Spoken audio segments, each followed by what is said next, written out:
સવારનો સમય હતો. આકાશમાં લાલાશ છવાયેલી હતી. પુરુષોત્તમ દાસજી રોજની જેમ હળવો વ્યાયામ કરીને ઘરે પાછા ફરી રહ્યા હતા. તેમના શ્વાસ હજુ થોડા તેજ હતા. ઘરે પાછા ફરીને તેમણે હંમેશની જેમ દરવાજા પાસે જોયું, પરંતુ આજે અખબાર ત્યાં નહોતું. પછી અંદર આવતા અવાજ લગાવ્યો, પ્રીતિ બેટા, જરા પાણી આપી દે, અને હા, અખબાર પણ. અંદર રસોડામાંથી વાસણોનો અવાજ બંધ થઈ ગયો. પ્રીતિએ સાડીનો પાલવ કમરમાં ખોસતા રસોડામાંથી બહાર પગ મૂક્યો. તેનો ચહેરો ગુસ્સા અને થાકના મિશ્રણથી લાલ થઈ રહ્યો હતો. તે તીખા અવાજમાં બૂમ પાડવા લાગી, એક તો બાળકને શાળા માટે તૈયાર કરો, જમવાનું બનાવો, ઘર સંભાળો, અને હવે એમના માટે અખબાર પણ શોધો. પોતે પણ કંઈ કરી શકે છે કે નહીં? પુરુષોત્તમ દાસજીએ ચૂપચાપ તેની તરફ જોયું. પછી નજર ઝુકાવીને પોતાના જૂતાની દોરી ખોલવા લાગ્યા. તેમની ચૂપકીદીએ પ્રીતિને વધુ ભડકાવી દીધી હતી. ચૂપ થઈ ગયા? બોલતા કેમ નથી? બહારથી જ અંદર આવી રહ્યા છો ને, તો શું અખબાર ઉઠાવીને ન લાવી શકતા હતા? એ બેટા, મેં આંગણામાં જોયું હતું, અખબાર બહાર તો નહોતું. મને લાગ્યું કદાચ તમારામાંથી કોઈ અંદર લાવ્યું હશે વાંચવા માટે, એટલે પૂછી બેઠો. અમારી પાસે એટલી ફુરસદ નથી કે સવાર સવારમાં ફરીને આવીએ અને શાંતિથી અખબાર વાંચવા બેસી જઈએ. કામ ધંધો છે બધા પાસે. તમારી જેમ આખો દિવસ હાથ પર હાથ ધરીને બેઠા નથી અમે. હજુ પ્રીતિ બૂમો પાડી રહી હતી કે તે જ સમયે તેનો પતિ અને પુરુષોત્તમ દાસજીનો એકનો એક દીકરો સંજય, જે હમણાં જ સેવિંગનું ફીણ સાફ કરી રહ્યો હતો, બહાર આવતા બોલ્યો, અરે પ્રીતિ, કેમ સવાર સવારમાં ઘર માથે લીધું છે? આપી દે ને એમને અખબાર અને પાણી. એટલી પણ કઈ મોટી વાત થઈ ગઈ? પ્રીતિ માથા પર હાથ રાખતા બોલી, હે ભગવાન, સવાર સવારમાં આટલું કામ માથે પડ્યું છે. ઉપરથી આ જ સમયે તમારા બાપુજી બૂમો પાડવા લાગે છે. પહેલા પાણી લાવો, પછી અખબાર લાવો, ત્યાર પછી ચા બનાવો. શું નોકરાણી છું? આટલી પરવા છે તો પોતે જ કેમ નથી આપી દેતા? અથવા એક કામ કરો ને, 2-4 નોકર રાખી લો આ ઘરમાં તમારા બાપુજીની સેવા કરવા માટે. સંજય થોડો શરમાતો બોલ્યો, નોકર રાખી લઉં? બોલે તો એવું રહી છે જાણે મારી પાસે ખજાનાની ચાવી હોય. મારા પગારમાં ઘર ચાલી રહ્યું છે, એ જ ઘણું છે. પ્રીતિએ ચાની ટ્રે જમીન પર પછાડી અને તરત વળતો જવાબ આપ્યો, તો પછી તમારા પિતાજીને કહો કે કંઈક કામ ધંધો કરે. આમને પણ થોડું સુખ મળવું જોઈએ. પાડોશના શર્માજીને જુઓ, 70 વર્ષની ઉંમરમાં પણ કેટલા ચુસ્ત દુરુસ્ત છે. જિંદગીભર સરકારી નોકરી કરી, બાળકો માટે પૈસા જોડ્યા, અને હવે દર મહિને 70,000નું પેન્શન લઈ રહ્યા છે. શહેરના પોશ વિસ્તારમાં આટલું આલિશાન મકાન બનાવીને આપી રહ્યા છે પોતાના બાળકોને. ગયા અઠવાડિયે તો નવી ગાડી પણ ખરીદી. અને એક તમારા પિતાજી છે, કામના નકાજના, દુશ્મન અનાજના. આખો દિવસ બસ ખુરશી તોડો, અખબાર વાંચો અને ચાની ફરમાઈશો કરો. પ્રીતિના અવાજમાં કટાક્ષ હતો અને દરેક શબ્દ પુરુષોત્તમ દાસજીના સીનામાં તીરની જેમ ખૂંચી રહ્યો હતો. આ પહેલીવાર નહોતું જ્યારે પ્રીતિએ પોતાના શબ્દોથી પુરુષોત્તમ દાસજીના આત્મસન્માનને જમીન પર પછાડ્યું હોય. હા, કટાક્ષનો અંદાજ, શબ્દોની ધાર અને અવાજની તીખાશ વધી જરૂર ગઈ હતી. પુરુષોત્તમ દાસજીની સ્થિતિ હવે એવી થઈ ગઈ હતી જાણે ઘરમાં એક જૂનું ફર્નિચર, જેની જરૂર નથી રહી, પણ ઘરવાળા તેને હટાવી પણ નથી શકતા. સંજય ત્યાં જ ઊભો હતો, માથું ઝુકાવેલું, ના વિરોધ, ના સમર્થન, માત્ર એક ચૂપકીદી. પુરુષોત્તમ દાસજીએ એક ક્ષણ માટે પોતાના દીકરા તરફ જોયું, એક નજર જેમાં સવાલ પણ હતો અને આશા પણ. પણ તેણે કોઈ પ્રતિક્રિયા ન આપી. તે પોતાની પત્નીની વાતોને નકારતો પણ નહીં અને પિતાના દર્દને સ્વીકારતો પણ નહીં. અને આ વાત પુરુષોત્તમ દાસજીના દિલમાં ડંખ પેદા કરી દેતી હતી. શું તેની જિંદગીમાં પિતાનું કોઈ મહત્વ જ નહોતું? આજ સોરમાં પ્રીતિ અને સંજયનો દીકરો અને પુરુષોત્તમ દાસજીનો પુત્ર બંટી થોડો ડરી ગયો હતો. પૂરો યુનિફોર્મ પહેર્યા વગર જ તે રૂમમાંથી બહાર આવી ગયો. માની અવાજો એટલી તેજ હતી કે તે અંદર સુધી ધ્રુજી ઉઠ્યો હતો. તે ચૂપચાપ ઊભો હતો, ડરેલો અને હેરાન. તેની માસૂમ આંખો તે દ્રશ્યને એવી રીતે જોઈ રહી હતી જાણે તે કોઈ યુદ્ધ જોઈ રહ્યો હોય, જેમાં એક પક્ષ બૂમો પાડી રહ્યો હતો, બીજો સહન કરી રહ્યો હતો અને ત્રીજો ખામોશ થઈને તમાશો જોઈ રહ્યો હતો. અને તેને ખબર નહોતી કે તે પોતે કયા પક્ષમાં છે. પુરુષોત્તમ દાસજી કોઈ પણ ફરિયાદ કર્યા વગર પોતાના રૂમમાં ચાલ્યા ગયા. રૂમના ખૂણામાં એ જ જૂની ખુરશી રાખી હતી જેના પર ક્યારેક તેમણે પોતાના દીકરાને ખોળામાં બેસાડીને વાર્તાઓ સંભળાવી હતી. આજે એ જ ખુરશી તેમના ગમગીન એકલપણાની સાથી બની ચૂકી હતી. ક્યારેક એ દિવસો પણ હતા જ્યારે આ ઘર હાસ્ય અને પોતાનાપણાથી ભરપૂર હતું. હવે તો દરેક સવાર તેમના માટે એક નવું અપમાન લઈને આવતી હતી. પ્રીતિએ બંટીને ધમકાવ્યો, ચાલ યુનિફોર્મ સરખો કર, દરેક વાતમાં ડોક્યું કરવાની જરૂર નથી. થોડી જ વારમાં દીકરો બંટી શાળાએ ચાલ્યો ગયો અને સંજય પણ રોજની જેમ નાસ્તો કરીને ફાઇલો સમેટીને મોબાઈલની સ્ક્રીન પર ઝૂકેલા ઓફિસ માટે નીકળી ગયો. પાછળ રહી ગયા માત્ર બે લોકો, એક પ્રીતિ અને એક એ માણસ જે આ ઘરનો પાયો હતો, પણ હવે એક ગુમનામ ભાડુઆતની જેમ રહી રહ્યો હતો. થોડી વાર પછી જાણે રિવાજ નિભાવવામાં આવતો હોય તેમ પ્રીતિએ એક પ્લેટમાં નાસ્તો પકડાવ્યો અને ચૂપચાપ નીકળી ગઈ. પુરુષોત્તમદાસજીએ કંઈ પણ ન કહ્યું. નાસ્તો કર્યા પછી બસ એમ જ ન જાણે કેટલી વાર ખુરશી પર બેઠા રહ્યા. સાંજના સમયે તેમણે પોતાની લાકડી ઉઠાવી અને રોજની જેમ થોડીવાર માટે ઘરની બહાર નીકળી ગયા. જ્યારે પાછા ઘરે પહોંચ્યા તો આંગણામાં બંટી, તેમનો 8 વર્ષનો પુત્ર, જાણે તેમની રાહમાં જ બેઠો હતો. પુરુષોત્તમદાસજીએ હજુ ચંપલ ઉતાર્યા જ હતા કે બંટી દોડતો આવ્યો અને ચહેકતા બોલ્યો, દાદાજી, કાલે તમારે મારી સાથે સ્કૂલ ચાલવાનું છે. પુરુષોત્તમદાસજીએ થાકેલા પગલે પોતાના રૂમ તરફ વધતા કહ્યું, ના બેટા, હું તારી સ્કૂલ કેમ જઈશ? બાળકોની સ્કૂલમાં તો મમ્મી પપ્પા જાય છે ને. તારી મમ્મીને કહે, એ ચાલી જશે. તેમના અવાજમાં થાક હતો અને ચહેરો હજુ પણ સવારની ઉદાસીથી ભરેલો હતો. પણ બંટી ક્યાં માનવાનો હતો? તેણે પોતાની નાનકડી હથેળીથી દાદાજીનો હાથ પકડ્યો અને જીદ ભર્યા અવાજમાં બોલ્યો, ના દાદાજી, ટીચરે તમને જ બોલાવ્યા છે. તમારે મારી સાથે જવું જ પડશે. પુરુષોત્તમદાસજીએ એક નજર સંજય અને પ્રીતિ તરફ નાખી, જે હવે ડ્રોઈંગ રૂમમાં બેસીને ટીવી જોઈ રહ્યા હતા. કોઈને પણ સમજાતું નહોતું કે બંટી અચાનક આવું કેમ કહી રહ્યો છે. સારું, ઠીક છે બેટા, કાલે સવારે જોઈશું. તેમણે વાત ટાળવા માંગી, પણ બીજા દિવસે સવારે ઉઠતા જ બંટીએ ફરી એ જ રટણ શરૂ કરી દીધું. મારે તો દાદુને જ લઈને જવા છે. દાદુને બોલાવ્યા છે ટીચરે.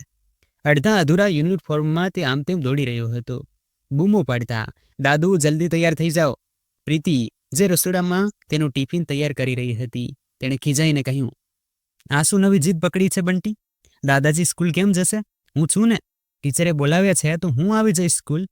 પણ બંટીએ માથું હલાવ્યું અને બોલ્યો, ના મમ્મી, ટીચરે દાદાજીને જ બોલાવ્યા છે. સંજયે ધીમેથી તેને પાસે બેસાડ્યો અને પ્રેમથી પૂછ્યું, બંટી બેટા, કહે તો ખરો, કેમ દાદાજીને લઈને જવા છે?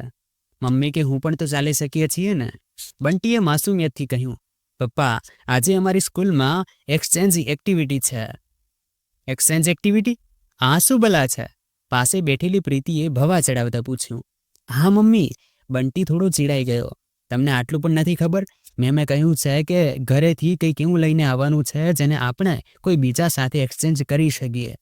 સંજય હસીને બોલ્યો, તો બેટા, કોઈ જૂનું રમકડું લઈ જા, જે તારા કામનું ન હોય, જેનાથી હવે રમતો નથી.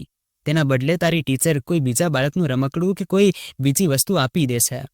બંટીએ મોટી માસુમિયતથી માથું હલાવ્યું અને બોલ્યો, ના પપ્પા, હું તો મારા બધા રમકડામાંથી રમું છું. મારે તો કોઈ એવી વસ્તુ લઈને જવાની છે જે ઘરમાં કોઈ કામની નથી, જે ફાલતુ છે, એટલે કે નકામી. એટલે હું દાદુને લઈને જઈ રહ્યો છું. રૂમમાં સન્નાટો છવાઈ ગયો. બંટીએ મોટી માસૂમ આંખોથી કહ્યું, મેં કહ્યું હતું, જો એક માણસ માટે કંઈક નકામું છે તો તે કોઈ બીજા માટે મૂલ્યવાન હોઈ શકે છે.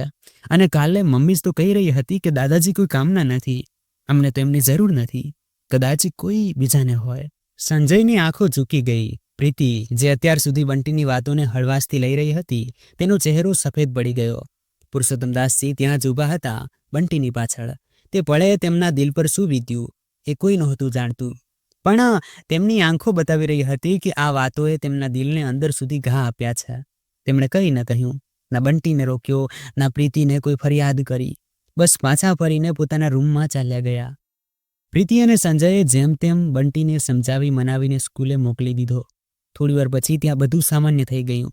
હા, પ્રીતિ અને સંજય પોતાના દીકરા દ્વારા કહેવાયેલી વાતો દોહરાવીને હસી જરૂર રહ્યા હતા. રૂમની અંદર પુરુષોત્તમદાસજીને બધું સંભળાઈ રહ્યું હતું. આંખોમાંથી આંસુ નીકળીને ગાલ પર વહેવા લાગ્યા. ખુરશી પર બેઠા બેઠા દિવાલ પર લટકતી તે તસવીરને જોવા લાગ્યા. એક ધૂંધળી તસવીર, જેમાં 3 ચહેરા હતા. તે પોતે, તેમની પત્ની લક્ષ્મી અને વચ્ચે ઉભેલો નાનકડો સંજય. આ જ ઘર હતું જે તેમણે અને લક્ષ્મીએ મળીને બનાવ્યું હતું, જ્યાં તેમની પત્ની લક્ષ્મીના હાસ્યથી ઘરની દિવાલો ગૂંજતી હતી અને સંજયની કિલકિલારીઓ જાણે તેમના જીવનનું સંગીત હતી. તે સમયે ઘણું બધું નહોતું, ના મોટા ટીવી, ના ચમકતા ફર્શ, ના એસીની ઠંડી હવા, પણ જે હતું તેમાં પોતાનુંપણું હતું, હૂંફ હતી. ત્યારે સંજય તેમનો એકનો એક દીકરો તેમની દુનિયા હતો. તેના માટે તેમણે કેટલાય સમાધાનો કર્યા, કેટલાય સપનાઓ કુરબાન કર્યા. સંજય તેમના માટે માત્ર દીકરો નહીં, તેમની જિંદગીનો હેતુ હતો. પુરુષોત્તમદાસજીની જિંદગીનો દરેક દિવસ તે નાનકડી કરિયાણાની દુકાનની આસપાસ ફરતો હતો, જે તેમણે મહોલ્લાની સાંકડી ગલીમાં શરૂ કરી હતી. સવારથી લઈને મોડી રાત સુધી તેઓ દુકાન પર ઊભા રહેતા. ગ્રાહકો સાથે હસી મજાક, હિસાબ કિતાબ અને દરેક નાની મોટી જરૂરિયાતનું ધ્યાન. લક્ષ્મી ઘર સંભાળતી અને પુરુષોત્તમ દુકાન. બંનેનું એક જ સપનું હતું, સંજયને ભણાવી ગણાવીને મોટો માણસ બનાવવાનું. સંજયની દરેક નાની મોટી ઈચ્છા તેમના માટે ખૂબ મહત્વ રાખતી હતી. તેની સ્કૂલ ફીસ, પુસ્તકો, ટ્યુશન બધું જ તેમણે પોતાની મહેનતથી પૂરું કર્યું હતું. રાત્રે જ્યારે દુકાન બંધ થતી તો પુરુષોત્તમ અને લક્ષ્મી બેસીને સંજયના ભવિષ્યના સપના ગૂંથતા. પણ જિંદગીએ તેમના સપનાઓને એક ઝટકામાં છીનવી લીધા. લક્ષ્મીની અચાનક બીમારીએ ઘરની બધી ખુશાલી ગળી લીધી. હોસ્પિટલના બિલ, દવાઓ અને છેવટે લક્ષ્મીનું જવું. પુરુષોત્તમદાસજી ભાંગી પડ્યા. પણ સંજય માટે તેમણે પોતાને સંભાળ્યા. દુકાન હજુ પણ ચાલી રહી હતી અને સંજય કોલેજ પૂરી કરી ચૂક્યો હતો. પુરુષોત્તમદાસજીને ખાતરી હતી કે તેમનો દીકરો મોટો માણસ બનશે. પછી આવ્યો તે દિવસ જ્યારે સંજયે તેમની સામે એક એવી વાત મૂકી જેણે તેમની દુનિયા હલાવી દીધી. સંજય એક સ્ટાર્ટઅપ શરૂ કરવાનું સપનું જોઈ રહ્યો હતો. પપ્પા, મને લાખો રૂપિયા જોઈએ, સંજયે કહ્યું હતું. તેની આંખોમાં એક અજીબ બેચેની હતી. જો મેં આ બિઝનેસ શરૂ કરી લીધો તો આપણી જિંદગી બદલાઈ જશે, પણ એના માટે પૈસા જોઈએ. પુરુષોત્તમદાસજીએ પોતાના દીકરાની આંખોમાં એ જ સપનું જોયું જે ક્યારેક તેમણે અને લક્ષ્મીએ જોયું હતું. કંઈક મેળવવાની જીદ દેખાઈ તેમને પોતાના દીકરાની આંખોમાં, અને તેના કહેવા પર જ તેમણે પોતાની દુકાન, જે તેમની જિંદગીનો પાયો હતી, તેને ગીરવે મૂકી દીધી. લાખો રૂપિયાનું દેવું લીધું અને બધા પૈસા સંજયને આપી દીધા. બેટા, ભગવાન કરે તને જીવનમાં અપાર સફળતા મળે, તેમણે કહ્યું હતું. પણ તેમના દિલમાં એક અજાણ્યો ડર પણ હતો. સંજયનું સ્ટાર્ટઅપ શરૂ તો થયું, પણ જલ્દી જ ડૂબી ગયું. ખોટા નિર્ણયો, અનુભવની કમી અને બજારની મંદીએ બધું જ તબાહ કરી દીધું. દેવું વધતું ગયું અને વ્યાજનો બોજ પુરુષોત્તમદાસજીના ગભા પર લદાઈ ગયો. સંજયે ના તો દેવું ચૂકવવાની કોશિશ કરી, ના જ પોતાના પિતાની હાલત સમજવાની. પુરુષોત્તમદાસજી દિવસ રાત મહેનત કરતા, પણ દેવાનો પહાડ ઓછો થવાનું નામ નહોતો લેતો. વ્યાજે મુદ્દલને ગળી લીધું હતું, અને જે દુકાનમાં એક જમાનામાં ઉધારી આપનારા રજિસ્ટર ભરેલા રહેતા હતા, તે હવે પોતે ઉધારીમાં જવા તૈયાર હતી. આખરે એક દિવસ સાહુકાર એ કહ્યું, હવે કાં તો પૈસા આપો કાં તો દુકાન છોડો. અને તે દિવસે પુરુષોત્તમદાસજીએ ચૂપચાપ ચાવી સાહુકારના હાથમાં મૂકી દીધી. પુરુષોત્તમદાસજી ખાલી હાથ રહી ગયા. ના દુકાન, ના પૈસા, ના ઇજ્જત. સંજયે પછીથી એક નાની મોટી નોકરી પકડી લીધી. ફરીથી તેને નોકરીમાં પ્રગતિ પણ મળી ગઈ. પુરુષોત્તમદાસજીએ ક્યારેય ફરિયાદ ન કરી. તે દુકાન માત્ર ઈંટ પથ્થરની નહોતી, તેમની જિંદગી હતી, તેમની વર્ષોની મહેનત હતી. તેમ છતાં તેમણે પોતાના દીકરાને માફ કરી દીધો, અને જે દીકરા માટે તેમણે પોતાને મિટાવી દીધા હતા, આજે તે જ દીકરાની અને તેની પત્નીની નજરોમાં તે બેકાર થઈ ગયા હતા. ફાલતુ, નકામા, ન જાણે શું શું કહીને બોલાવતી હતી તેમની વહુ. પુરુષોત્તમદાસજીને વિચારીને એવું લાગી રહ્યું હતું જાણે કોઈ તેમના સીના પર પથ્થર રાખીને કચડી રહ્યું હોય. આજ સુધી તો જેમ તેમ આ ઘરમાં પોતાનું જીવન વિતાવી લીધું હતું. પ્રીતિના મહેણા ટોણાને, સંજયની ઉદાસીનતાને અને પોતાની ઉપેક્ષાને તેમણે ચૂપચાપ સહી લીધી હતી. પણ હવે વધુ નહીં. તેમના આત્મસન્માનને ઠેસ પહોંચી હતી, અને તે ઠેસ હવે સહન શક્તિની બહાર હતી. તેઓ નહોતા ઈચ્છતા દયા, બસ ઇજ્જત જોઈતી હતી. પર ઘરની ચાર દિવારીમાં હવે તે બચી નહોતી. તેમના મનમાં એક નક્કર નિર્ણય જન્મ લઈ રહ્યો હતો. વે આ ઘરમાં વધુ નહીં રહે. બપોરનો સમય હતો. પ્રીતિ પોતાના રૂમમાં એસીની ઠંડી હવામાં આરામ કરી રહી હતી. બંટી પાડોશણના બાળક સાથે રમવા ગયો હતો, અને સંજય ઓફિસમાં હતો. ઘરમાં સન્નાટો છવાયેલો હતો. પુરુષોત્તમદાસજીએ ધીમેથી પોતાની કબાટ ખોલી, એક નાનકડી બેગ કાઢી અને તેમાં 2-3 જોડી કપડાં સાથે જરૂરિયાતનું સામાન રાખવાનું શરૂ કર્યું. પણ એક મુશ્કેલી હતી, પૈસા. તેમનું ખિસ્સું ખાલી હતું. કબાટ ખોલીને જોયું, 50-50ની 2 નોટો સિવાય કંઈ ન મળ્યું. તેમની નજર ઘરના ખૂણામાં બનેલા નાના મંદિરમાં પડી. મંદિરમાં ભગવાનની મૂર્તિ સામે એક નાનકડો ડબ્બો રાખ્યો હતો, જેમાં ભગવાનને ચડાવેલા ₹5 અને ₹10ના સિક્કા અને નોટો રાખ્યા હતા. પુરુષોત્તમદાસજીએ એક પળ માટે ખચકાટ અનુભવ્યો. આ ભગવાનના પૈસા છે, તેમના મનમાં વિચાર આવ્યો. પછી તેમણે પોતાને સમજાવ્યું, જે ભગવાન મને આ ઘરમાં અપમાનિત થતો જોઈ રહ્યો છે તે કદાચ મને માફ કરી દેશે. તેમણે ધીમેથી ડબ્બો ખોલ્યો અને નોટો કાઢવાનું શરૂ કર્યું. ₹5, ₹10, ₹20 ધીમે ધીમે ગણતા તેમના હાથમાં લગભગ ₹1000 આવી ગયા. તેમણે ભગવાનની મૂર્તિ તરફ જોયું, હાથ જોડ્યા અને ધીમા અવાજમાં કહ્યું, મને માફ કરી દેજો પ્રભુ, મેં હંમેશા તમારો ભરોસો રાખ્યો. બસ હવે એટલો સાથ આપજો કે હું બાકીની જિંદગી ઇજ્જતથી જીવી શકું. તેમણે મંદિરમાં માથું ટેકવ્યું, પોતાની બેગ ખભે નાખી અને ચૂપચાપ ઘરની બહાર નીકળી ગયા. બહારની હવા ઠંડી હતી અને સૂરજ ઢળી રહ્યો હતો. જવાનું ક્યાં છે એ તેમને ખબર નહોતી. બસ એટલું જરૂર જાણતા હતા કે હવે તેઓ તે ઘરમાં વધુ ન રહી શકે, જ્યાં તેમની ઇજ્જતને દરરોજ કચડવામાં આવતી હતી. તેઓ મહોલ્લાની ગલીમાંથી પસાર થયા જ્યાં ક્યારેક તેમની દુકાન હતી. હવે ત્યાં એક ચમકતી બેકરી હતી જેના કાચ પર મોટા મોટા અક્ષરોમાં લખ્યું હતું, સ્વીટ ડિલાઇટ્સ. એક પળ માટે તેમના પગ અટકી ગયા. તેમની આંખો તે જગ્યાને શોધી રહી હતી જ્યાં ક્યારેક તેમનો તખતો હતો, જ્યાં તેઓ પૂરા રોબ સાથે બેસતા હતા. પણ હવે તે જગ્યા કોઈ બીજાની હતી. તેમના દિલમાં એક દુઃખ ઉઠ્યું, પણ સાથે જ એક અજીબ જોશ પણ. ના, તેમણે મનમાં કહ્યું, હું હજુ હાર્યો નથી. તેઓ આગળ વધ્યા, એ જાણ્યા વગર કે રસ્તો તેમને ક્યાં લઈ જશે. ઘણી વાર ચાલતા ચાલતા જ્યારે તેમના પગ થાકવા લાગ્યા, તેઓ એક પાર્ક પાસે પહોંચ્યા. પાર્કની ઘાસ પર સૂરજની છેલ્લી કિરણો છવાયેલી હતી. પાર્કમાં એક ખાલી બેન્ચ જોઈ અને ચૂપચાપ જઈને બેસી ગયા. જોયું તો સામે કેટલાક બાળકો દોડભાગ કરી રહ્યા હતા. કોઈ હિંચકા પર ઝૂલી રહ્યું હતું તો બીજી તરફ કેટલાક બાળકો સતોડિયું રમી રહ્યા હતા. તેમની બાળ સહજ હસી અને માસૂમ શરારતો જોઈને પુરુષોત્તમદાસજીને હસવું આવી ગયું. પછી તે માસૂમ ચહેરાઓને જોઈને અનાયાસ જ ભૂતકાળની યાદોની બારી ખુલી ગઈ. પોતાના દીકરા સંજયનું બાળપણ તેમની આંખો સામે ચલચિત્રની જેમ દેખાવા લાગ્યું.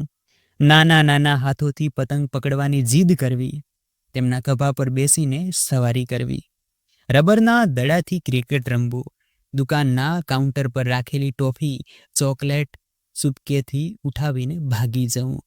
વિચારતા વિચારતા તેમની આંખો છલકાઈ ઉઠી. રાત ઘેરી બનવા લાગી હતી. પાર્કમાં બાળકો ધીમે ધીમે પોતાના ઘરે પાછા ચાલ્યા ગયા અને સન્નાટો છવાઈ ગયો. પુરુષોત્તમદાસજી તે જ બેન્ચ પર સૂઈ ગયા. આ તરફ જ્યારે સંજય રાત્રે ઘરે પાછો ફર્યો તો જેવો દરવાજો ખોલ્યો, બંટી ભાગતો તેમની પાસે આવ્યો. પપ્પા, દાદુ ક્યાંક ચાલ્યા ગયા. સંજય ચોંકી ગયો. શું? ક્યારે? કોની સાથે? સંજય તરત અંદર ભાગ્યો. રૂમની હાલત એવી જ હતી, પણ પલંગ પર કોઈ નહોતું. પ્રીતિ, પિતાજી ક્યાં છે? તેણે તે જ અવાજમાં પત્નીને બોલાવી. પ્રીતિ રૂમમાંથી નીકળતા બોલી, મને શું ખબર? જ્યારે હું સાંજે સૂઈને ઉઠી તેના પહેલા જ તે જઈ ચૂક્યા હતા. ક્યાં ગયા? કેમ ગયા? મને નથી ખબર. સંજયનું માથું ઠનક્યું તો તે શોધ્યા પણ નહીં. પ્રીતિએ ખભા ઉછાળ્યા અને પછી એક બેદરકારી ભર્યા લહેકામાં બોલી, અરે વધારે ટેન્શન ન લો, આવી જશે પોતાની મેળે. એમ પણ કયો ખજાનો હતો તેમની પાસે? ના તો લાખોનું પેન્શન આવતું હતું તેમનું અને ના જ કોઈ જરૂર હતી તેમની અહીં. તેની વાતો સાંભળીને સંજય પોતાનું માથું પકડીને બેસી ગયો. રાત ઘેરી બનવા લાગી. પાર્કમાં સન્નાટો છવાઈ ગયો. જે બેન્ચ પર પુરુષોત્તમજી સૂતા હતા તેની સપાટી સખત અને ઠંડી હતી. લાકડાના ખરબચડા કિનારા તેમની પીઠમાં ખૂંચી રહ્યા હતા. શું સહેલું નહોતું, પણ થાકે તેમને મજબૂર કરી દીધા હતા. તે કોઈક રીતે બેન્ચ પર સૂઈ ગયા, માથા નીચે બેગને ઓસીકૂદ બનાવીને. થોડીવાર પછી થાકની ઊંડાઈમાં તેમની આંખો ભારે થવા લાગી અને ઊંઘે તેમને પોતાના આલિંગનમાં લઈ લીધા. પણ ઊંઘ હજુ પૂરી રીતે હાવી પણ નહોતી થઈ કે મચ્છરોનો હુમલો શરૂ થઈ ગયો. તેમના ચહેરા, હાથો અને ગરદન પર મચ્છર ગણગણવા લાગ્યા. જ્યાં મોકો મળે કરડી લેતા. પુરુષોત્તમદાસજીએ ખીજાઈને હાથ હલાવ્યા, મચ્છરોને બગાડવાની કોશિશ કરી, પણ તે વધુ જિદ્દી થઈને પાછા આવતા. આખરે તેમણે બેગમાંથી એક જૂની ચાદર કાઢી, મચ્છરોને હવામાં ઉડાડ્યા અને ચાદરને પોતાના ઉપર ઓઢીને ફરીથી સૂઈ ગયા. ઊંઘ હવે ધીમે ધીમે પાછી આવી રહી હતી, પણ આ શાંતિ પણ વધુ સમય ટકી નહીં. અચાનક એક કડક અવાજે તેમની ઊંઘ તોડી નાખી. એ બાબુજી, ઉઠો, અહીં રાત્રે શું મના છે? પાર્કનો ચોકીદાર, એક લાંબો પહોળો માણસ, લાકડી ઠોકતો તેમની પાસે ઊભો હતો. તેના અવાજમાં સખ્તાઈ હતી, પણ આંખોમાં હળવી સહાનુભૂતિ પણ. પાર્ક રાત્રે બંધ થઈ જાય છે, તમારે અહીંથી જવું પડશે. પુરુષોત્તમદાસજીએ ધીમેથી આંખો ખોલી. ચોકીદારની ટોર્ચની રોશની તેમની આંખોમાં ખૂંચી રહી હતી. તેમણે ચાદર સમેટી, બેગ ઉઠાવી અને કંઈ પણ કહ્યા વગર બેન્ચ પરથી ઊભા થઈ ગયા. ક્યાં જાઉં? તેમના મનમાં સવાલ ઉઠ્યો, પણ તેમણે ચોકીદારને કંઈ ન કહ્યું. તેમના પગ ભારે હતા અને દિલ વધુ ભારે. તે પાર્કમાંથી બહાર નીકળી આવ્યા.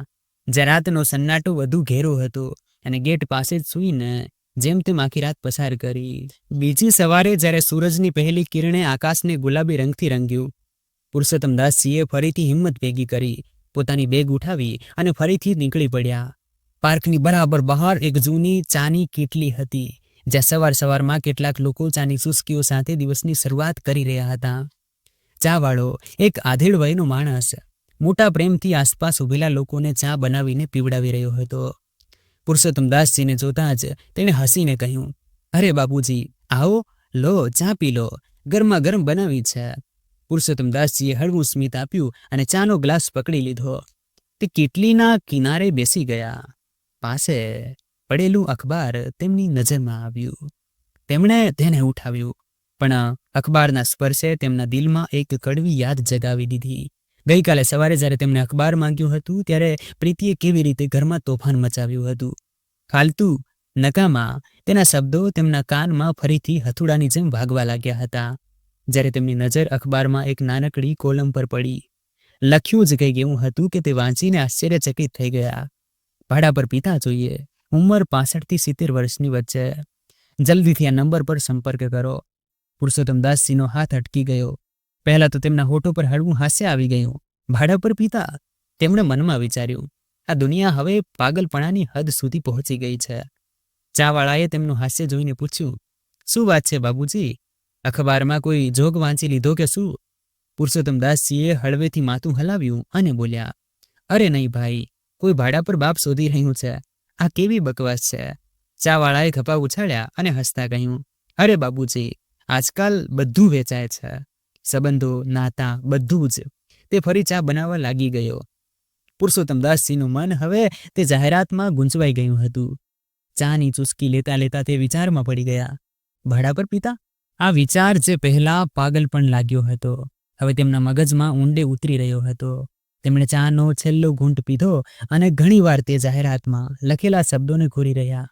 પછી ચૂપચાપ ખિસ્સામાંથી રૂમાલ કાઢ્યો, માથાનો પરસેવો લૂંછ્યો અને બોલ્યા, બેટા, એકવાર તારો ફોન આપજે જરા. ચાવાળો થોડી હેરાનીથી બોલ્યો, ફોન? હા બાબુજી, લો. તેમણે ધ્રુજતા હાથે નંબર મેળવ્યો. દિલની ધડકન જાણે કોઈ અજાણ્યા વળાંક પર ઊભી હતી. થોડી સેકન્ડની ઘંટડી પછી કોલ ઉઠાવાયો. હેલો, એક યુવાનનો અવાજ હતો. હેલો બેટા, મેં આજે અખબારમાં તમારી જાહેરાત જોઈ. તમે પિતાની જરૂરિયાત જણાવી છે. થોડી વાર ખામોશી છવાયેલી રહી. પછી બીજી તરફથી અવાજ આવ્યો, જી હા, તમે કોણ? નામ છે પુરુષોત્તમદાસ, ઉંમર 68 વર્ષ. હજુ નકામોટો નથી થયો, બસ ઘરમાં બેકાર ઠરાવી દેવાયો છું. થોડી સેકન્ડ સુધી ફોનની પેલે પાર ખામોશી રહી. પછી છોકરાના અવાજમાં થોડી શાંતિ વળી. તમે આવી શકો છો અંકલ, આપણે વાત કરી શકીએ છીએ સામસામે.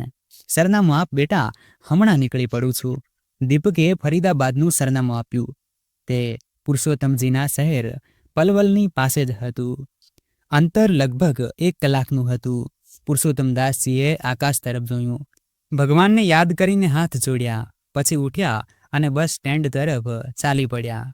બસની બારીમાંથી બહાર જોતા પુરુષોત્તમદાસને તે બધું યાદ આવી રહ્યું હતું જેને તે પાછળ છોડીને આવ્યા હતા.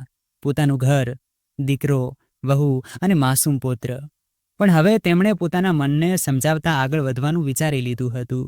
1 કલાક પછી બસ ફરીદાબાદ શહેરના બસ અડ્ડા પર રોકાઈ. પુરુષોત્તમદાસજીએ બેગ ઉઠાવી અને બહાર નીકળ્યા.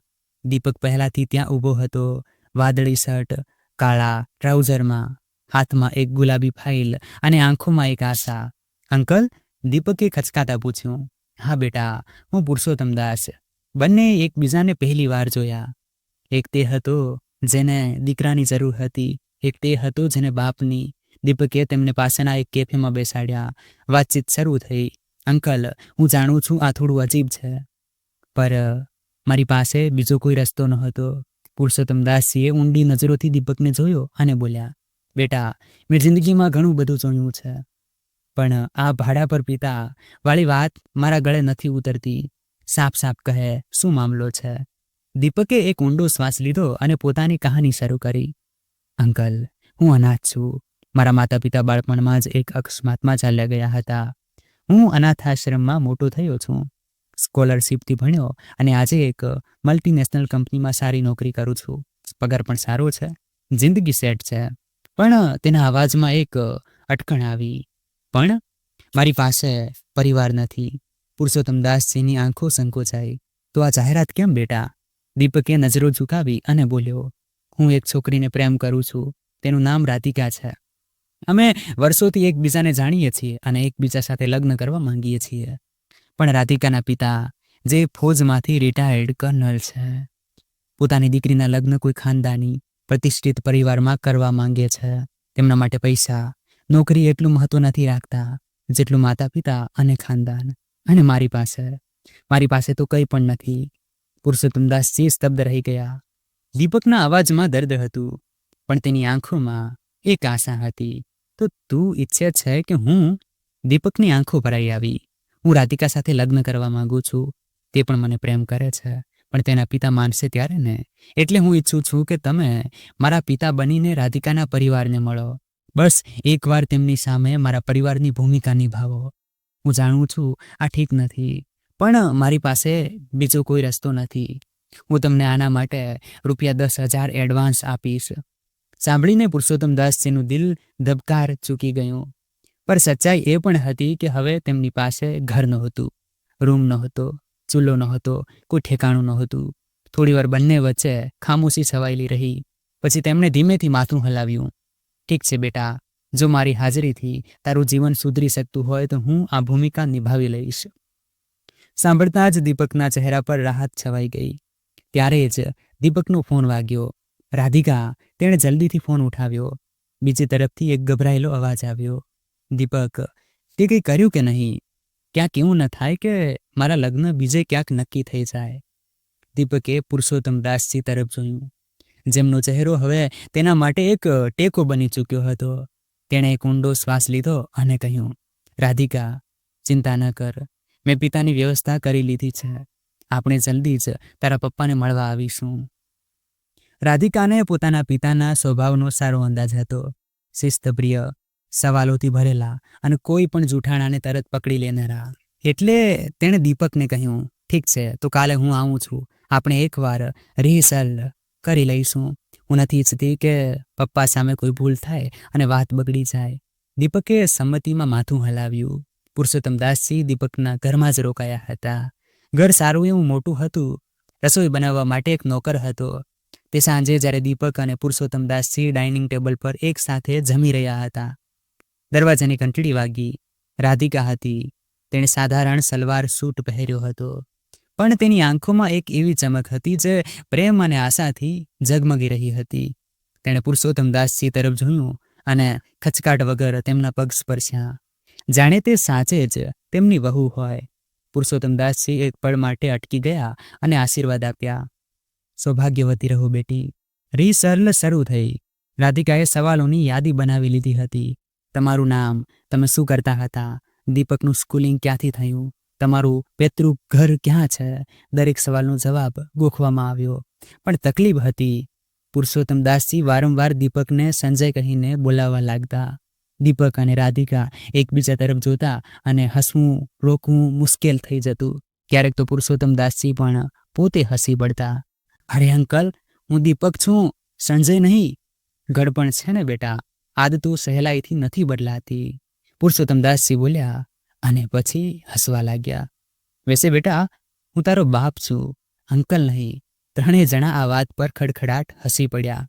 રિહર્સલ દરમિયાન ઘણી વાર એવું થયું કે પુરુષોત્તમદાસજીની વાતો એટલી સાચી અને ભાવુક થઈ જતી કે દીપક અને રાધિકા ચૂપ થઈને સાંભળવા લાગતા.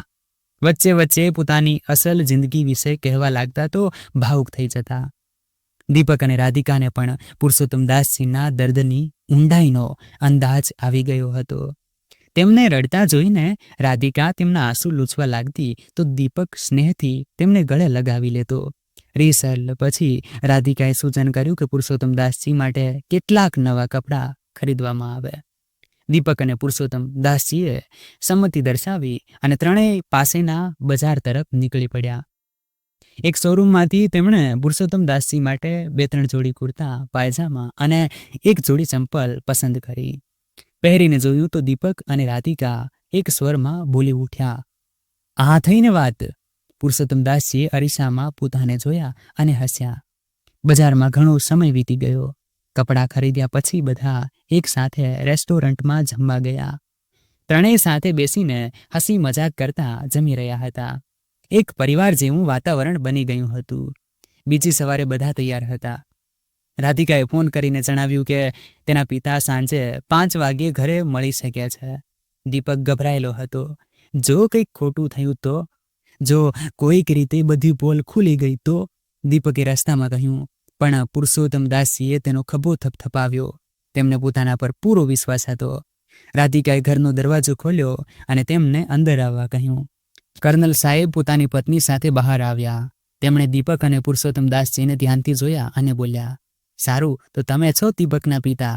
આવો, અંદર આવો. વાતચીત શરૂ થઈ. કર્નલ સાહેબે દીપકની નોકરી અને ભવિષ્યની યોજનાઓ વિશે સવાલ પૂછ્યા. પછી પુરુષોત્તમ દાસજી તરફ વળીને પૂછ્યું, તો મિસ્ટર પુરુષોત્તમ, તમે અમને તમારા વિશે કંઈક જણાવો. તમે શું કરતા હતા? ક્યાંથી છો તમે? જેમ નક્કી થયું હતું, પુરુષોત્તમ દાસજી તે જ કહેવા લાગ્યા. જી, કાનપુરથી. ત્યાં એક જનરલ સ્ટોર ચલાવતો હતો. સારો એવો ધંધો હતો. ખૂબ મહેનતથી ઊભો કર્યો હતો.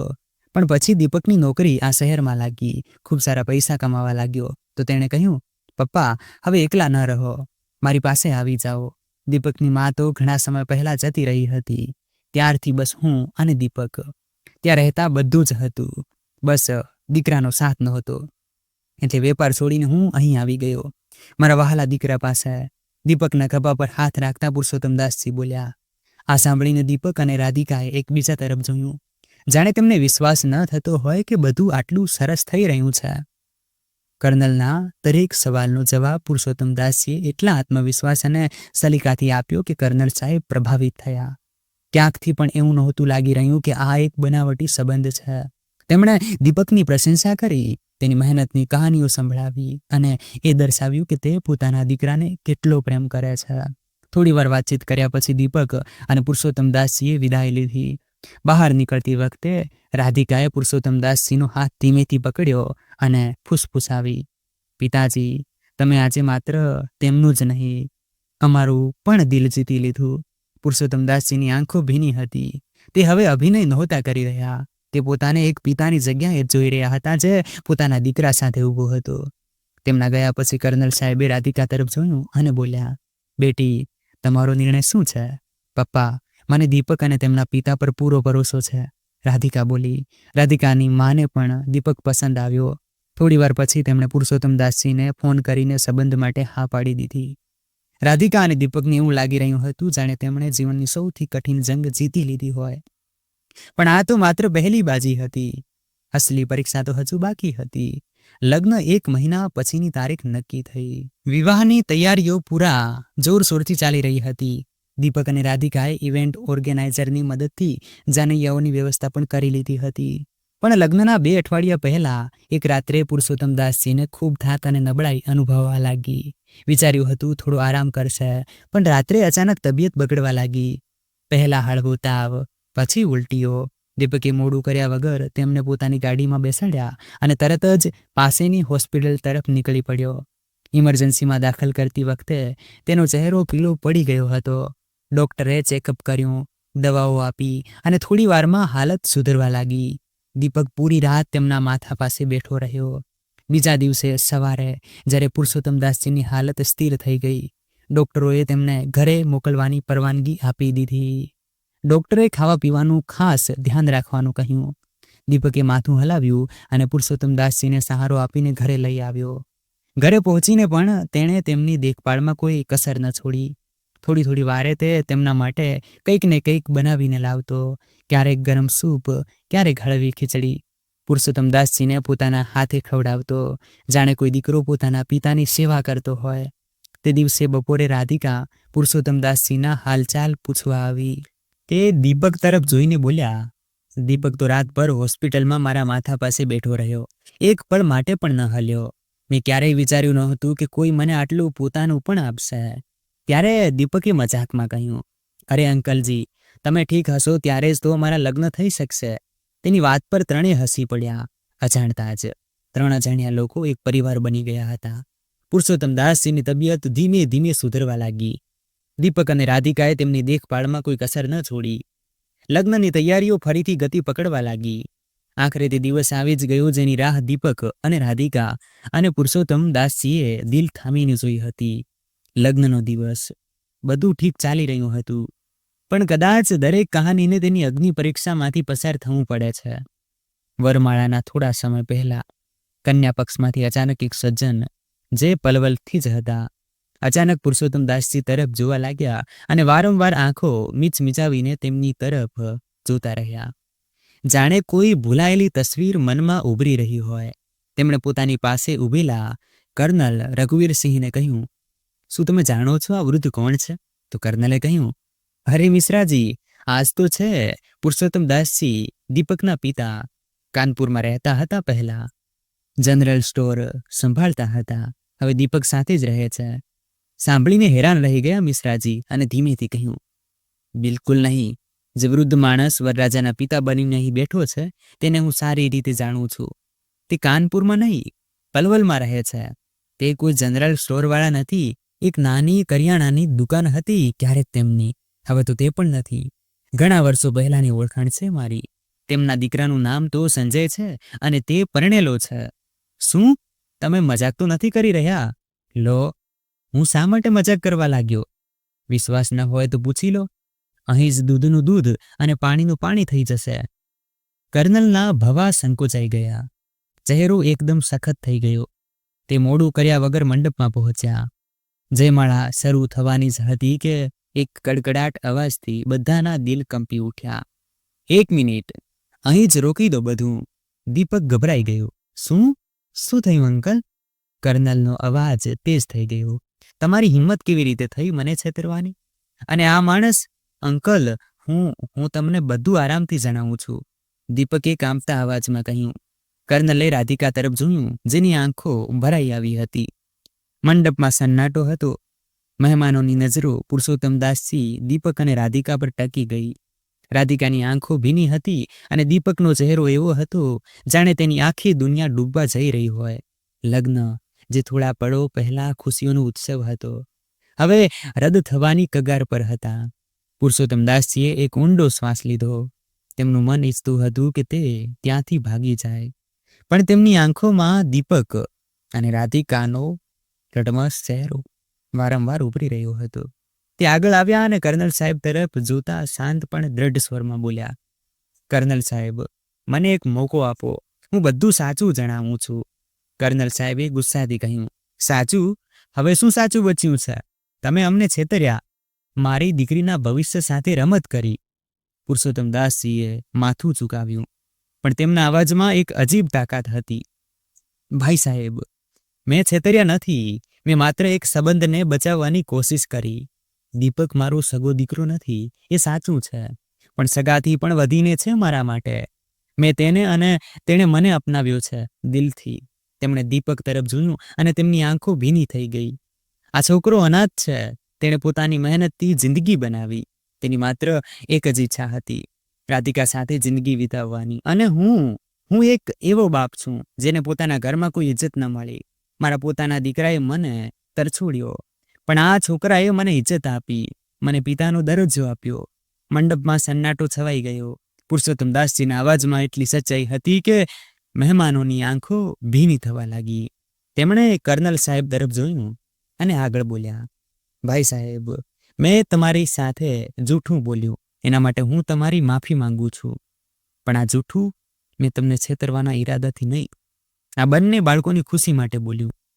દીપકથી સારો છોકરો તમને ક્યાંય નહીં મળે, એ હું વિશ્વાસ સાથે કહી શકું છું. રાધિકા અને દીપક એકબીજાને ખૂબ પ્રેમ કરે છે. તેમનો પ્રેમ સાચો છે અને આ જ કારણે આજે હું તેમના માટે ઊભો છું. જો તમે ઈચ્છો તો મને અહીંથી કાઢી મૂકો, પણ આ બાળકોની ખુશી ન છીનવો. રાધિકા, જે અત્યાર સુધી ચૂપ હતી, આગળ આવી. તેની આંખોમાં આંસુ હતા, પણ અવાજમાં દ્રઢતા.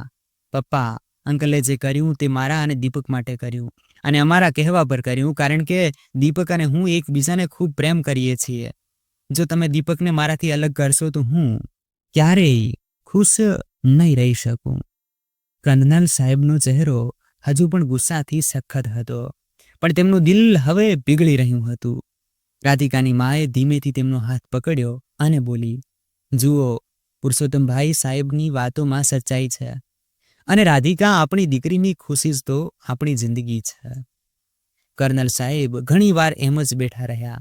પછી એક નિર્ણય લઈને અચાનક ઊભા થયા અને બોલ્યા, પુરુષોત્તમદાસજી, તમે જે કર્યું તે ખોટું હતું, પણ તમારી વાતો અને આ બાળકોના પ્રેમે મને વિચારવા પર મજબૂર કરી દીધો છે. હું રાધિકાની ખુશી માટે હા કહું છું, પણ આ મારી છેલ્લી ચેતવણી છે કે આગળ કોઈ જૂઠું નહીં. મંડપમાં ખુશીની લહેર દોડી ગઈ. રાધિકાએ પોતાની માને ગળે લગાવી અને દીપકે પુરુષોત્તમદાસજી તરફ ખુશીથી જોયું. તેમની આંખો ભીની હતી, પણ ચહેરો ગર્વ અને શાંતિથી ચમકી રહ્યો હતો.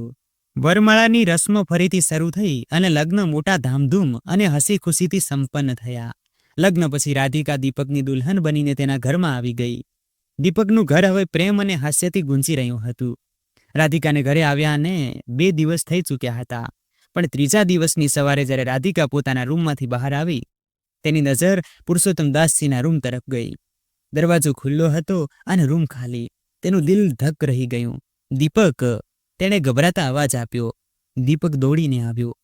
અહીં તહીં જોયું, પણ પુરુષોત્તમદાસજી ક્યાંય નહોતા. પલંગ પર એક નાનો કાગળનો ટુકડો અને કેટલાક પૈસા રાખ્યા હતા. દીપકે કાંપતા હાથે કાગળ ઉઠાવ્યો અને વાંચ્યો. બેટા દીપક, બેટી રાધિકા, આ એ જ ₹10,000 છે જે તે મને પિતાનો રોલ ભજવવા માટે આપ્યા હતા, પણ મને એમની જરૂર નથી. તારી સાથે વિતાવેલા આ થોડા દિવસોમાં મને એવી શાંતિ મળી જાણે મેં મારી આખી જિંદગી જીવી લીધી. તે મને એ ઇજ્જત અને પ્રેમ આપ્યું જે મેં મારા ઘરમાં ગુમાવી દીધો હતો, પણ હવે મારે જવું પડશે. હું તારા પર બોજ બનીને રહેવા નથી માંગતો. તારી નવી જિંદગી શરૂ થઈ છે, તેને ખુલીને જીવ. મારી દુઆઓ હંમેશા તારી સાથે છે. પુરુષોત્તમદાસ, રાધિકાની આંખોમાંથી આંસુ ટપકવા લાગ્યા. પિતાજી, પિતાજી અમને છોડીને ચાલ્યા ગયા. તેનો અવાજ કાંપી રહ્યો હતો. દીપકના સીનામાં એક તીવ્ર દર્દ જાગી ગયું. એ જ દર્દ જે તેણે અનાથ હોવાની સજા રૂપે વર્ષો સુધી સહન કર્યું હતું. ના રાધિકા, તેણે દ્રઢ સ્વરમાં કહ્યું, તેઓ વધુ દૂર નહીં ગયા હોય. આપણે તેમને શોધી લઈશું. મોડું કર્યા વગર દીપક અને રાધિકા તેમને શોધવા નીકળ્યા. તેમણે બસ સ્ટેન્ડ, રેલવે સ્ટેન્ડ, દરેક જગ્યાએ જોયું, પણ તે ન મળ્યા. આખરે તેમને પુરુષોત્તમદાસજી શહેરના બહારના છેડે એક વડના ઝાડ નીચે બેઠેલા મળ્યા. ચહેરો ઉદાસ પણ શાંત. પિતાજી, દીપકના અવાજમાં દર્દ અને રાહતનું મિશ્રણ હતું. તે અને રાધિકા તેમની સામે હાથ જોડીને ઊભા રહી ગયા. તમે અમને છોડીને કેમ જઈ રહ્યા છો? પુરુષોત્તમદાસજીએ તેમની તરફ જોયું અને તેમની આંખો ભીની હતી. બેટા, તે મને એ ઇજ્જત આપી જે મેં મારી જિંદગીમાં ગુમાવી દીધી હતી. તારા લગ્ન થઈ ગયા, તારી જિંદગી સુધરી ગઈ, પણ હું હવે એક વૃદ્ધ માણસ છું. હું તારા પર બોજ બનવા નથી માંગતો. રાધિકાની આંખોમાંથી આંસુ ટપકી રહ્યા હતા. પિતાજી, તમે બોજ નહીં, અમારી તાકાત છો. અમે તમને જિંદગીભર અમારા પિતાના રૂપમાં ઈચ્છીએ છીએ. અમારા ઘરમાં તમે નહીં હોવ તો તે ઘર સૂનું હશે. દીપકનો અવાજ ભીંજાઈ ગયો. પિતાજી, હું અનાથ છું. મારી પાસે ક્યારેય કોઈ પોતાનું નહોતું, પણ તમે મને તે પ્રેમ અને વહાલ આપ્યું જેના માટે હું ઉંમરભર તરસતો રહ્યો. મને અને રાધિકાને તમારી જરૂર છે. અમે તમારા વગર અધૂરા છીએ. પુરુષોત્તમદાસજીની આંખો ભરાઈ આવી. દીપક અને રાધિકા તેમને પોતાની સાથે રાખવા તડપી રહ્યા હતા. મેં ક્યારેય વિચાર્યું નહોતું કે કોઈ પારકું મને આટલું પોતાનું માનશે. તેમનો અવાજ કાંપવા લાગ્યો. રાધિકાએ તેમના હાથ પકડ્યા અને બોલી, પિતાજી, પારકા નહીં, અમે તમારા પોતાના છીએ. હવે ઘરે ચાલો. અમે વચન આપીએ છીએ કે તમને ક્યારેય એકલા નહીં છોડીએ. આખરે તે માની ગયા. દીપક અને રાધિકાએ તેમને ગળે લગાવ્યા અને પછી તે બધા એકસાથે ઘરે પાછા ફર્યા. પણ બીજા જ દિવસે દીપકના ઘરમાં એક અજાણ્યો ટકોરો થયો. રાધિકાએ દરવાજો ખોલ્યો અને સામે સંજય ઊભો હતો. તેનો ચહેરો ઉદાસ હતો અને આંખો પસ્તાવાથી ભરેલી. પિતાજી, શું પિતાજી અહીં છે? તેણે ધીમા સ્વરમાં પૂછ્યું. રાધિકાએ તેને અંદર બોલાવ્યો. પુરુષોત્તમદાસજી તે સમયે ઘરના નાના લોનમાં દીપક સાથે બેસીને ચા પી રહ્યા હતા. સંજયને જોતા જ તે અટકી ગયા. સંજય, તેમના અવાજમાં આશ્ચર્ય અને દર્દનું મિશ્રણ હતું. સંજય તેમના પગમાં પડી ગયો. પિતાજી, મને માફ કરી દો. મેં તમને તરછોડ્યા. તમારી ઇજ્જતને માટીમાં મળતી ચૂપચાપ જોતો રહ્યો. પણ જ્યારે તમે ઘર છોડીને ગયા ત્યારે મને અહેસાસ થયો કે મેં શું ગુમાવ્યું. પુરુષોત્તમદાસજીની આંખો ભીની થઈ ગઈ. સંજયની આંખોમાંથી આંસુ ટપકી રહ્યા હતા. પિતાજી, હું ખોટો હતો. પ્રીતિને પણ પોતાના કર્યાનો પસ્તાવો છે. બંટી દરરોજ તમારા વિશે પૂછે છે. પિતાજીએ સંજય તરફ જોયું અને બોલ્યા, સંજય, તું મારો દીકરો છે અને હું તને હંમેશા પ્રેમ કરીશ. પણ હું હવે અહીં મારી નવી દુનિયા વસાવી ચૂક્યો છું. તેમણે દીપક અને રાધિકા તરફ ઇશારો કર્યો. આ બંને બાળકો મારું ખૂબ ધ્યાન રાખે છે. તેમણે મને પ્રેમ આપ્યો, ઇજ્જત આપી. હું તેમના વગર અધૂરો છું. પણ સંજયે ફરીથી મનાવવાની કોશિશ કરી. પિતાજી, હું તમારી દરેક વાત માનીશ. પ્લીઝ ઘરે આવો. પણ પુરુષોત્તમદાસજીએ માથું હલાવ્યું. નહીં સંજય બેટા, હવે મારો નિર્ણય નહીં બદલાય. પણ હા, હું બંટીને મળવા જરૂર આવીશ અને હંમેશા આવતો રહીશ. પણ મારું ઘર હવે આ જ છે. હું નારાજ નથી બેટા. બસ પાછા જવાનું નથી ઈચ્છતો ત્યાં, જ્યાં મારી જરૂર નથી. હવે જ્યાં સન્માન મળ્યું છે, છેલ્લી શ્વાસ પણ ત્યાં જ લઈશ. તો મિત્રો, તમને શું લાગે છે, પુરુષોત્તમદાસજીએ જે નિર્ણય લીધો શું તે સાચો હતો? તમારો અભિપ્રાય કોમેન્ટ બોક્સમાં જરૂર લખો. જો વાર્તા પસંદ આવી હોય તો વિડીયોને લાઈક કરો, ચેનલને સબસ્ક્રાઈબ કરો. તમારો ખૂબ ખૂબ આભાર વિડીયો પૂરો જોવા બદલ. અને આવી રીતે મને સપોર્ટ કરતા રહેજો. વિડીયોને લાઈક અને ચેનલને સબસ્ક્રાઈબ અવશ્ય કરી દેજો. ધન્યવાદ.